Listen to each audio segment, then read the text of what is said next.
The weekend just gone, I took part in the FM playoffs. This is a player versus player tournament on FM22 against 11 other content creators. This month's tournament came with a twist as well because we used the Mad Scientist 2001 to 2002 database, the retro database, which of course I featured on the channel not so long ago with Tom FM using the draft pool. This was exactly the same. We used that database with a few added players that were missing from that video, but there is a link in that video of how you can use that database yourself in the draft mode. So there was a lot of nostalgia. So let's take a look at the team I drafted. So let's bear in mind that 11 other people was drafting, so don't go, oh, why didn't you get this player? Or why didn't you get this player? Because obviously if I wanted to just pick the 11 best players, like that would be great if it was just me, but there's 11 other people drafting, and I think I still did really well. Michael Owen was my first draft pick of the tournament. Reason for that is he had 20 acceleration pace, great off the ball composure and finishing, and in this database either a lot of the strikers had low composure,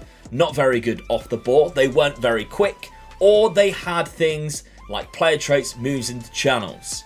I'm going to tell you why I did not want that. Instead, he had perfect player traits, likes to beat the offside trap. Now, the only downside to Michael Owen was that he has a very high injury-prone rating. Of course, something that he has been known for in his actual career. So my second pick was Andrei Shevchenko. Yes, just as good, really, attribute-wise.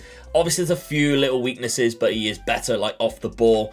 His composure slightly better, but not as pacey, and he has that moves into channel. He still, however, likes to beat the offside trap, knocks ball past opponents. Those two things I liked a lot, not to mention he's both-footed, really handy. And the rest of my team, obviously you can see here there are some phenomenal players, and this is very attribute high heavy. Like we're gonna see, you already seen some of them already, but look at Diego Simeone. He was one of my high picks as well. A lot of 20s, aggression, bravery, leadership. Like, he was absolutely solid for me, and for a good reason. These are very overpowered players, but it was so much fun to use. Players like Lee Bowyer, again, a very high pick for me, and for good reasons. He would, on this, in our normal database, in FM22, would be the best midfielder in the world. That's because back then, this is what the attributes looked like. It was a very fun time. Players like Ronaldinho, of course, when he was at PSG, this would be in 2001, 2002. Absolutely exceptional player. So I felt like I drafted an incredible team, and I had good backup options. One of them being Duncan Ferguson. I felt like if I needed a goal, then I can chuck on Big Dunk, because although he doesn't have the fitness or natural stamina, he has 20 for strength, jump and reach, bravery, and heading. Do you know how I can score goals for using Big Dunk? Headers. Nobody's going to beat him in the air. So a lot of these players you may have heard of from when you watch football, or maybe you even used them in previous, or maybe even on the database, or in previous games such as the Championship Manager 2001-2002, what this retro database was based on. So back to the tournament. As you probably know, I actually got to the final of this tournament last time, and I faced Hood in the final. Hood Gaming in the final. I was unbeaten all the way through to the final, and I lost in extra time to Hood Gaming, who won his first FM playoffs, or his first PvP tournament. So I was disappointed, I was gutted, but I was invited back because I reached the semi-final. So a brief look at the FM playoffs format for you, just so you get an idea. The 12 teams are split up into two groups. 3 of them get promoted in each group. First in the league go straight to the semi-finals. The other 2 go into the quarterfinals against the other 2 from the other group. Once those 2 are played, whoever wins out of those 2 quarterfinals goes through to the semi-finals against the group winner of each league. Then of course it's box standard. Whoever wins both semi-finals goes through the final. It's all one-legged into the final as you go in. So you at least play 5 games, but if you go further forward, you could end up playing 8. Now, as you probably know, I got my redemption. I reached the final against Steve Hood, and I went and I won the match, thankfully. In fact, I won every single match in the tournament. I won all 5 of my group stage matches. You can see here, Omega Luke top, play 5, 1-5. We had a 15+ goal difference. We went on through to the semi-final. We won that, and we beat Steve just. In fact, the semi-final and the final was the 2 closest games I had, and it was very tough, but we did win every single game in 90 minutes. But the talk of the tournament wasn't this. Well, I suppose it was that we won every single game, but it was how we did it. And that is because I did it using this tactic. No attacking midfielders, no strikers. Now, you may remember I highlighted a tactic very similar to this on my channel recently, one of the best tactics I ever used. It looked a bit like this. It was a 4-1-5 formation with 2 zeros above. And you guys either hated it or you loved it. A lot of you have used it and you said it's amazing. It's all down to the players that you pick for it. Now that tactic started because a guy that was in my chat at the time in my Twitch stream, we joked about creating a strikerless tactic with no attacking midfielders either. Now his name is SNG. He is very good at tactics in Football Manager. He went away and made that 4-1-5 formation and we had a bit of a joke about it. We could not believe it worked. And that's when it got us thinking, would it work in PvP? So after hours and hours of testing, this is what we came up with. Now, the tactical instructions I have changed and I've just made it a clean slate so you can't really see it because I want to still have fun with this. I'm not going to make this available to be downloaded because else opponents in future tournaments are going to use it, or they're going to try and at least replicate it. If they can see some of the instructions, they can kind of guess what instructions to give to the players. I want to keep this to myself and SNG because really it's his mastermind. We come up with it together with different ideas, but it was his sort of thinking to go, let's try this. So it's not down to me to share anyway, so please don't get argumentative with me in the comments, but I really felt like we're going to have some fun with this tactic a little bit more. And it's going to be interesting to see whether people try and work out how to stop us in future tournaments, should I use this again. But the reason why I decided to use this tactic is because I was in two minds. Last FM playoffs, I used a standard style tactic, and it worked very well. We used a first half and a second half style. First half was very low intensity. Second half, we upped the intensity. We were all attack, and that's where we kind of won the games. Now, this kind of style and strikerless formation relies on certain players, and this database has it. Remember when I spoke about Michael Owen earlier and he had some of the assets that I was really looking for in a striker? He had good off the ball, that pace is phenomenal, and of course he can finish. Decent anticipation, likes to beat offsides trap. You can see where this is going now. Andrei Shevchenko likes to beat offside trap. Great off the ball, very pacey player. Diego Simeone plays in centre midfield, gets forward whenever possible, has good off the ball of 17, okay pace, 15 for finishing, 15 for composure. Now can you see why I started drafting these players? The same with players like this, 20 off the ball, fantastic pace and acceleration, 16 even for finishing, and with a player trait of gets into opposition area. Giovanni Tedesco has that as a centre midfielder. You see, this tactic works when you have the right players for it. If you don't have the right players for it, it's never going to work for you. And in fact, I have sent this off to Guido, who is I would say the godfather of Strikerless. He has strikerless.com website. I think he's going to be writing a piece about this, so I'm very interested in seeing that. I sent it to him and his reaction was priceless. He managed to defeat Belgium with Indonesia using the original 4-1-5 tactic. He was dumbfounded. He could not believe how well it worked. So by the way, hats off again to SNG because you've created an absolute masterpiece. So let's take a look at how I got on then. The first game against Stinger, we scored within 2 minutes. So let's take a look at this first game then. We defeated Stinger 4-1. A good friend of mine, you might have seen some of his YouTube videos, and he drafted very well. He had Jardel, Rivaldo and Ronaldo, and we scored within 2 minutes. A long punt forward. Zanoni cuts in, Ronaldinho wins it, smashes it in. That's how early we kicked this tournament off, just on the minute mark. And I felt bad for Stinger actually because we kind of dominated the first half. Obviously, he is torn around with his tactic. He's getting used to his team. And we had this set out. And we were very deadly. And we were 4-0 up just after half-time. He did pull one back, though. Which does go to show you can score against this. It's not like completely...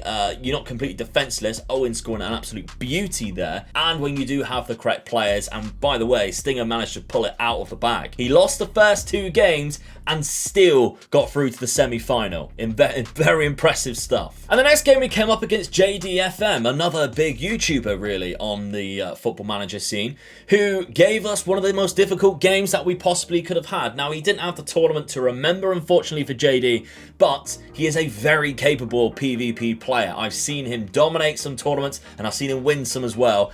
And to be honest, out of all the players in this tournament, he was one of the ones that I was not looking forward to coming up against, because I know how good he is. Thankfully, we scored in the second minute. It was a bit of a lucky goal, and he did dominate the game, I'd say. It doesn't tell a proper tale, but he did have a good XG of 1.22, and he had 2 offside goals that were offside because of VAR, confirmed it, but I think he was very unlucky, and he felt unlucky as well. FM Trek was next to face us, and he had done very well. He had won his first 2 games before facing us, and we did quite well to begin with, a 3-0. We also got a player sent off in the 21st minute when we were 2-0 up. We still managed to stick around and hold on. Luca Toni scoring the 70th minute for him, but he still had 15 shots and we had very similar XG. Just we were a lot more clinical than what he was. And at this point, the 4th game was played against Super Penguin, who had also won his first 2 games. We defeated him 4-0. It was quite an easy game for us, really, and it just goes to show how foolproof this tactic was. Michael Owen has been nowhere to be seen. Shevchenko got 2, Simeone and Giovanni got 1. A good XG for us. I just think he just didn't know what to do against it. It just seemed to work too well for us. But the big win for us was against Sweet Left Foot. Of course, he is my twin on Twitch. We always raid over to him. There's a big joke about us looking like each other. We play it off. We have had Battle of the Twins before in the past, and 9 times out of 10 he has beaten us. I think we've only ever beaten him once in a draft competition, so it was really nice to get our own back. Now, unfortunately, it meant nothing because we had already won the group at this point. We won all 4 of our games, and Mike was already out of the group. He hadn't done so well at the start, and we went on and battered him 6-1. So it meant nothing, and he did try and be a little bit cheeky and try and replicate our shape, but of course, he doesn't have the instructions. He doesn't have the players for it. He has players like Heskey and Robbie Fowler and Dennis Bergkamp who are good for something else in the game. So unfortunately for Mike, it did not quite work out, and a 6-1 drumming. We even brought on big Duncan Ferguson there, who got a lovely little assist for Giovanni. So that meant we were through to the semi-final, and that's where we come up against one of the hardest tasks throughout this whole tournament. We face Stinger again, who managed to qualify despite losing his first 2 games and then win his quarter-final contest where we faced him here. He had Ronaldo, he got them all firing, and he gave us a big game. We did look like we dominated it in terms of shots and on target. We had a huge XG, but he did draw level, and it did look like we were going to struggle. We changed a few little things around, and it definitely worked. So that meant we went through to the final, and we come up against Hood Gaming yet again. Steve had managed to find his way into the quarterfinals. I think he finished 3rd in his group, and he defeated Pumpster in the semi-finals again, because I think we beat Pumpster last time in the semi-finals. Pumpster's a very good PvP player as well, and it gave us a very hard task in the final. You can see there XG, he had a penalty, so his XG is going to be quite high, but we managed to overcome him. Let's look at the highlights from the stream. Come on, Peruzzi.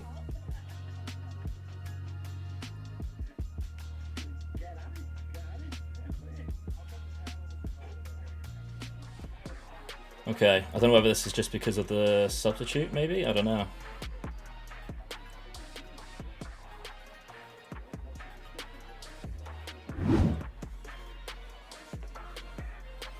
Giovanni. Tedesco! It's so lucky. It's so lucky. We definitely take those. We'll definitely take those. I was so worried about that because Shevchenko came so deep.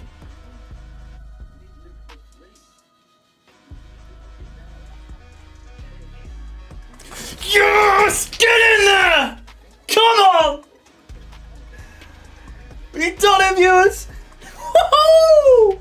Oh, what a relief! So there we have it. Massive thank you to everybody who hosted, who did the panel for the FM playoffs. They were great entertainment while we were waiting for our games to start and while we were watching the quarterfinal. Did a fantastic job on the panel. For everybody in behind the scenes who did graphics, like Mozza, who was hosting the game and playing, Keg as well, who did a lot of the graphics and in behind the stuff on the socials. Hopefully I can come back and reclaim my playoff title. It was an absolute honor, and I finally have won one of these things, which is, yeah, I'm so buzzing with, to be honest. A few of the player stats you might want to see. Shevchenko got the most goals in the tournament with 8. He also had the second highest average rating, behind Roberto Baggio from FM Track, his favourite player, so that was great for him.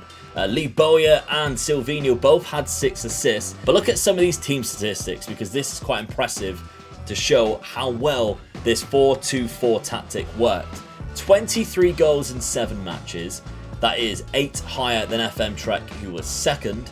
And if we go to the fewest conceded, we conceded the fewest amount of goals, considering we played 7 games in total. Only Hood played more with 8 because he played in the quarters and in the final. We managed to overcome that, and we only conceded 5 goals in 7 games. For a PvP tournament, that is massively impressive. 1 from a corner as well. You can't really stop those from happening. We only had 2 clean sheets, but still, I think it's wildly impressive that we managed to do that. This tactic's amazing. I finally won something in PvP. Thank you very much for watching. I hope you enjoyed it. Hope you enjoyed this type of video. If you have, smash the like button as well. And, of course, follow me on Twitch. That's where all of this action will happen. When we come back to defend our title, it will be hosted again on Twitch. I hope to see you there. Bye-bye.